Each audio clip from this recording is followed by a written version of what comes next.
Alright, in this video we are going to talk about the system related information and specifically how we can gather system related information during manual enumeration. So assume when a hacker lands on a Linux machine and gets the initial access, the first thing they will gather is the user related information, things like the username, their privileges, and what groups they belong to. So I have covered all of this in the previous video. If you have not watched those videos, definitely check them out. Now that we understand the user context, the next step is to understand the machine itself. Like we want to find out, is this a web server or a database server or a workstation? And we will also try to find out what operating system it is running, and most importantly we will look for its kernel version as well, because we will be looking for any kernel exploit that we can take advantage of. So if you are new here, this is part of ongoing mini series on manual enumeration for Linux escalation. I'll drop the links to the previous video in the description. Okay, so you can see right here on the screen that we will be looking, as I said, for the kernel exploit. For example, kernel exploit are version specific.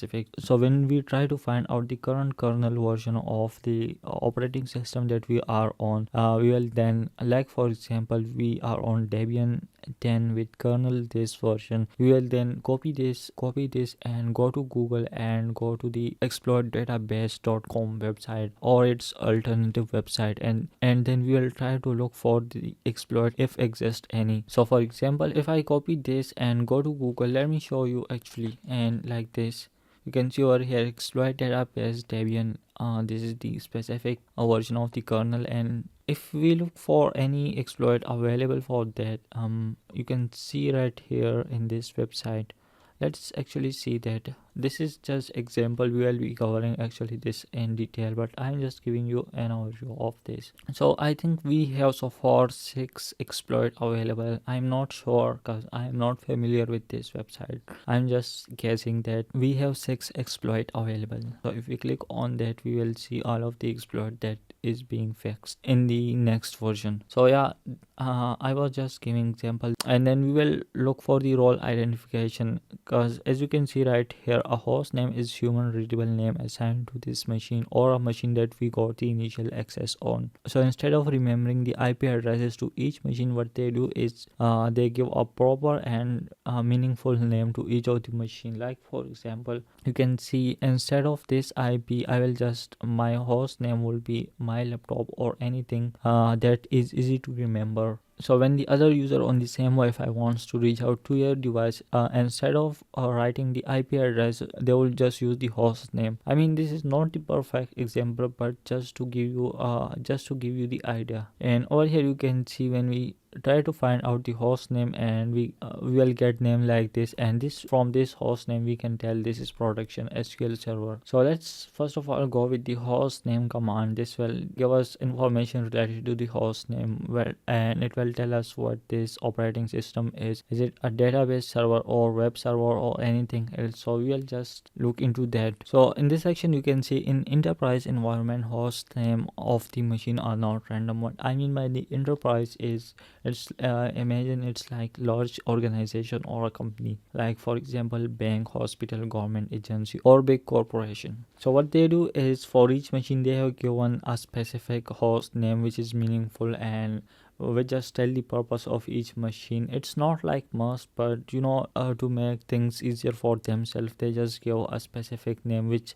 actually tell the machine purpose. So it can tell us, is it either a web server, database, file server, or domain controller, and sometimes it also include the operating system it runs. So for example, I type the host name command, it will just give me this. I think you cannot actually say it, neither I can. So these are just example of the host name. I will this is the host name that we will just type the command in a moment, but before that let me actually tell you what I mean by they give a meaningful name to each of the server. So in the enterprise environment they give names like this, like webprod01, web production server 01, db-mysql database mysql server, and right here this is location specific, and its function like nyc-web01. So it's the web server in NYC office. and it's the database server 02 in London. It kind of include names like this, so it just give us idea what the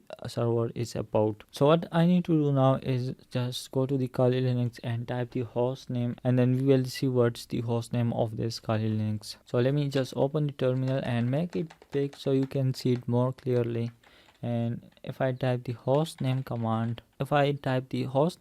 and see what's the host name of my Kali Linux, we will see just a simple Linux based machine I am using. It's not enterprise environment, it's not the enterprise server, so that's why I'm getting this. But once we get the host name, we will then get the idea, what this server is about, and based on that we will take the next step. Like for example, if it's a web server, we will then look for the web application vulnerability, and if it's a database server, we can try to find out some credential or do the data exfiltration, like stealing the data. But let me make it clear, it's not enough. We need to actually dig more deeper and find out the actual operating system and kernel version. So once we get the kernel version, we can just, as I showed you in the start of the video, we can then look for the kernel version exploit if exist any. So you can see over here I have another machine. It's not my own Kali Linux, which I was running on a virtual box. Now this is the TryHackMe lab, and let's try to type the host name and see what we gonna get here. Now host name, so over here you can see it's like a name, a random name. It's like a username with some random numbers. And what I did is I took the screenshot of this and give it to the cloud, and you can see it just saying this could be a CTF or lab machine. See how it just guesses and find out, this could be this thing. So that's how we find out what this specific server would be. And I do have another Linux as well, so I will just go there and type the host name as well. Okay, so let me open the terminal as well in this, and I hope you can see this, otherwise I will have to make it a little big. I think it's enough now. And if I type the host name, see, we are getting something else now,